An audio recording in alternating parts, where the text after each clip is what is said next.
Guys, thank you. Yeah, we aim to please here, and there is Andy. Have a pretty good fight in this first-round match against a guy that we think looks like a young Muhammad Ali. I saw it. Tsonga. You stole my joke. That was going to be my go-to material for this interview. He's a heavyweight. He weighs like 200 pounds, and when you what's wrong with weighing 200 pounds?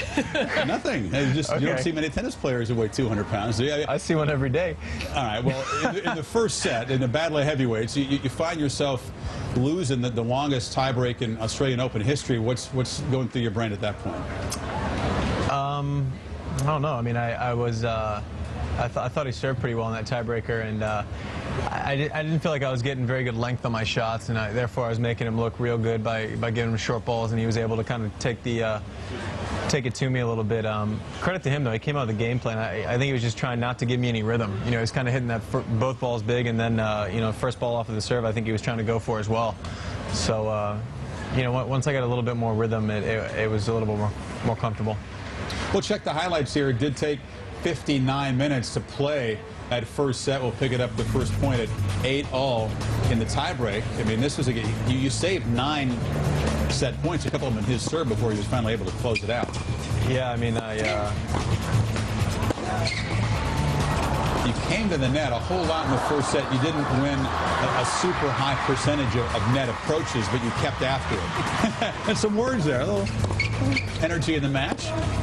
Yeah, you know, he's pretty quick to give the business early on, and I've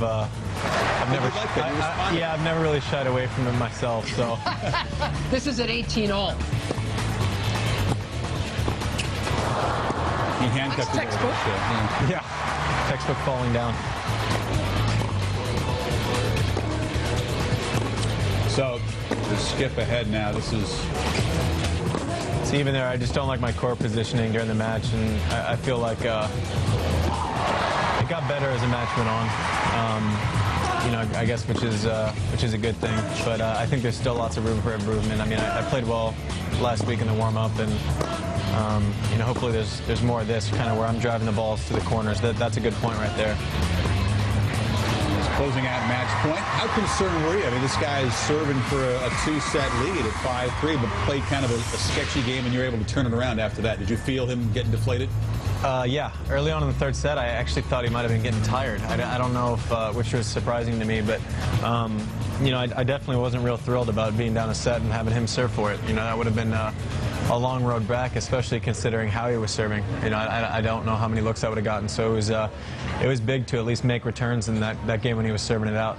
What are you calling that first round? How would you describe your play? Probably ordinary. You know, it was. First round of slams are always a little uncomfortable for me. You know, I've kind of just grinded through a couple of them before, and my preparation was great in the lead up, and I'm hitting the ball fine. I think you know, it's just good to get that first one under the belt. The lead up, including a win in the EXO over Roger Federer. Well, key word in that sentence was EXO. You know, it was an exhibition, so I don't know how much emphasis you can put on it, but you know, I guess if you're in a match and you're given the choice to win or lose, you take the wins. Why not? So I think any win over Fed's a pretty good one. Yeah, you kept the changeovers pretty entertaining today with Carlos Ramos in the chair, kind of a running dialogue. Was that something that helped you? Was it a distraction you had to fight through? You didn't like particularly a lot of the calls, and there's no player challenge in the Vodafone court here. Yeah, I mean, unfortunately for the umpires, you know, a lot of times they're the only other person you can vent your frustrations at besides yourself. So, yeah, it's, you know, I kind of felt strongly about a couple of them, and he felt strongly the other way, and so therefore that normally leads to a disagreement of some sort. Well, we enjoyed it, with those of us that could hear it in the breaks. Yeah. I'm glad I could keep you entertained.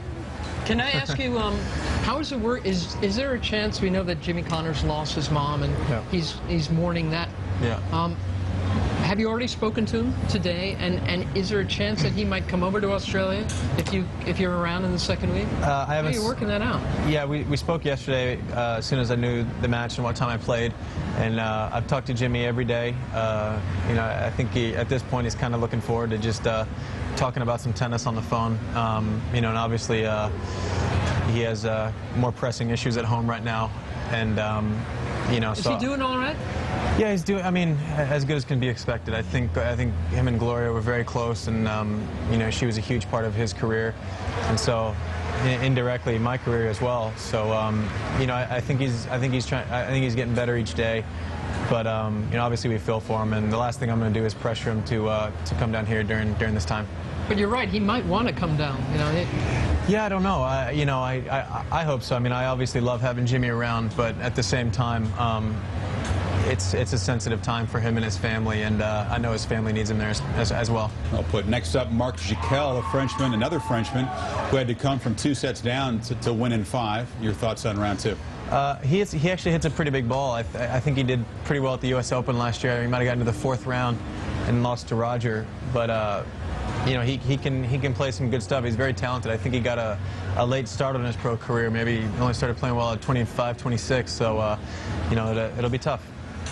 Get through that, could be a guy named Safin in the 3rd round. That would be more entertainment. We'd both be talking to the umpire. It wouldn't just be me. That could be a noisy match. I wish we could show you the changeovers. We're just going to do away with commercials. We don't want to revisit the Andy, thanks for taking the time, making the long journey to our set. We appreciate it. Look forward to you in the 2nd round. Happy New Year from everyone.